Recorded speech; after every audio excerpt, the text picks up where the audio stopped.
Patty Dellinger with the Lincoln County Soil and Water, and today I'm going to read This Little Pumpkin, thanks to Simon & Schuster. This book is written by Allie Fronis. This little pumpkin. This little pumpkin went to market. This little pumpkin cuddled with bats. This little pumpkin played in the leaves. This little pumpkin tried on some hats.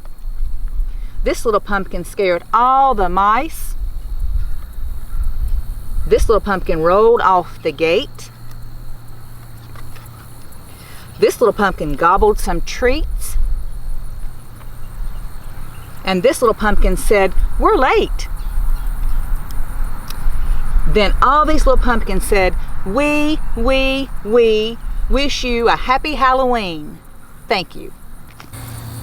Hi, boys and girls. This is Mr. John from the Lincoln County Public Library. I'm the Youth Services Coordinator, and today I'll be reading to you The Very Best Pumpkin by Mark Moulton, thanks to Simon & Schuster.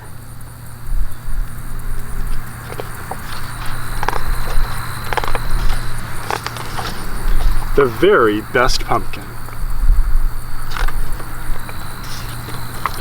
Down a winding country lane and over a rolling hill, you'll find Pumpkin Hollow Farm, where a young boy named Peter lives with his grandparents, Mimi and Papa.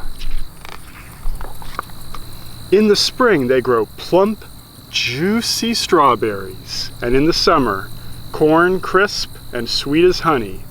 But it's in the fall that Mimi and Papa's farm produce the most wonderful crop of all. Yum.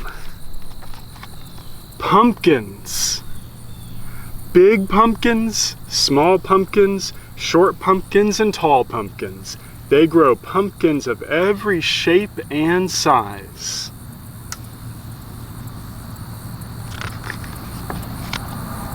One summer, not so long ago, as Peter was tending his pumpkins, he spotted a long curlicue vine he hadn't noticed before. It twisted and traveled all the way beyond the far edge of the field. Curious, Peter followed where it went.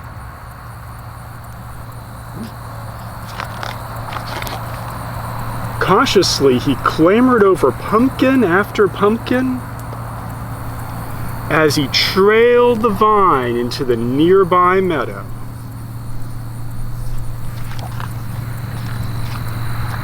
At the vine's very end, much to Peter's surprise, he discovered a tiny pumpkin growing all by itself among the weeds. Poor little pumpkin, thought Peter. It's awfully lonely out there. Carefully, Peter cleared the weeds so the pumpkin could enjoy some sunshine. Then he loosened the soil around the plant and gave it some water.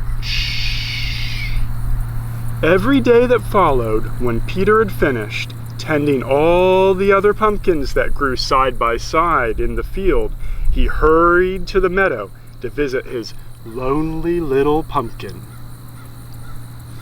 And he said, "Caution, pumpkin growing."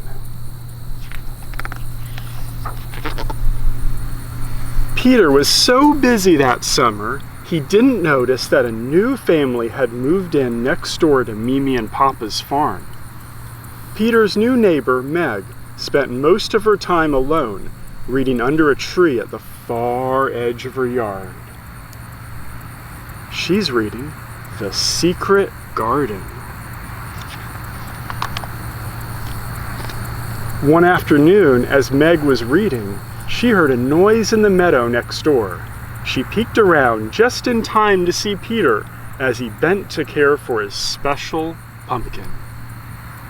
Day after day, Meg quietly watched, and little by little, Peter's pumpkin grew. It grew larger and rounder and plumper, and began to change color from pale yellow to dark green and finally to deep, rich orange red that glowed in the late summer sun.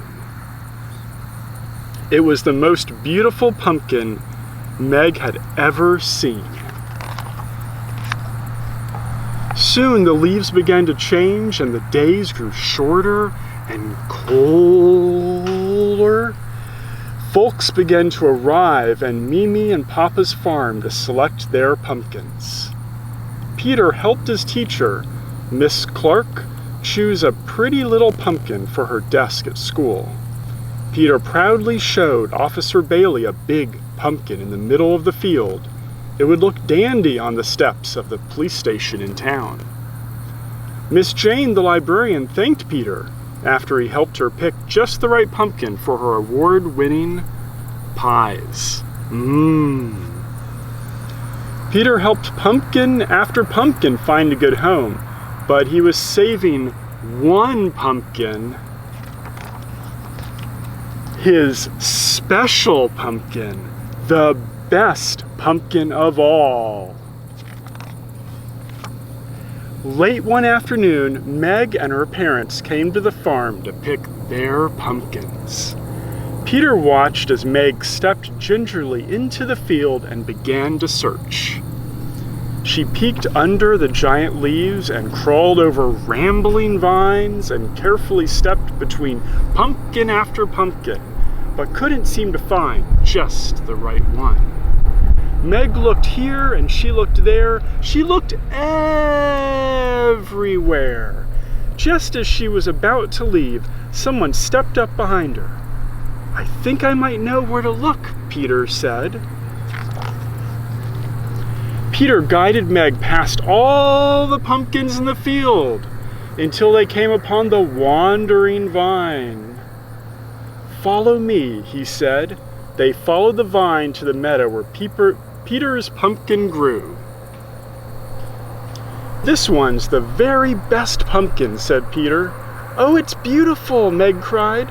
Meg shyly told Peter how she'd been there all along, watching him care for his pumpkin. "I knew you were there," Peter confessed. "That's why I'd like you to have it." Together, Meg and Peter carried their special pumpkin across the field to show Meg's parents. Autumn turned into winter and winter into spring. Soon it was summer once again, and Peter was busy tending a new crop of pumpkins side by side with his new friend Meg. Every day they cleared the weeds and tilled the soil and watered the field.